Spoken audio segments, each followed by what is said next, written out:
વાવથરા જિલ્લાના દિયોદર તાલુકા પંચાયતના નવનિયુક્ત પ્રમુખ પ્રભાતબા વાઘેલા અને ઉપપ્રમુખ પાનાબેન વેલાજી ચાવડાનો વિધિવત પદગ્રહણ સમારોહ આવતીકાલે એટલે કે 4 જૂન 2026ના રોજ બપોરે 12:39 વિજય મુહૂર્તમાં યોજાનાર છે। સમારોહને લઈને કોંગ્રેસ કાર્યકર્તાઓ અને આગેવાનોમાં ઉત્સાહનો માહોલ જોવા મળી રહ્યો છે। ઉલ્લેખનીય છે કે દિયોદર તાલુકા પંચાયત પ્રમુખ અને ઉપપ્રમુખની ચૂંટણી અગાઉ યોજાઈ હતી। કોંગ્રેસ શાસિત આ પંચાયતમાં કોંગ્રેસના 12 સભ્યો અને ભારતીય જનતા પાર્ટીના 10 સભ્યો છે।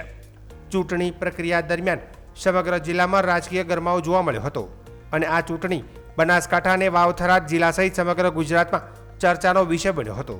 આવતીકાલે યોજાનારા પદગ્રહણ સમારોહમાં દિયોદર ઉપરાંત વાવ અને થરાદ જિલ્લાના કોંગ્રેસના આગેવાનો, હોદ્દેદારો અને કાર્યકર્તાઓ મોટી સંખ્યામાં ઉપસ્થિત રહે તેવી શક્યતા વ્યક્ત કરવામાં આવી રહી છે।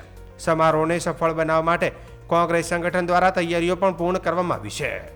દિયોદર તાલુકા કોંગ્રેસ સમિતિના પ્રમુખ ઉમેદભાઈ ચૌધરીએ ટેલિફોનિક માહિતી આપતા જણાવ્યું હતું કે કોંગ્રેસની વિચારસરણી ધરાવતા તમામ કાર્યકરો, શુભેચ્છકો અને નાગરિકોને આ ઐતિહાસિક પ્રસંગે ઉપસ્થિત રહેવા હાર્દિક આમંત્રણ પાઠવવામાં આવે છે।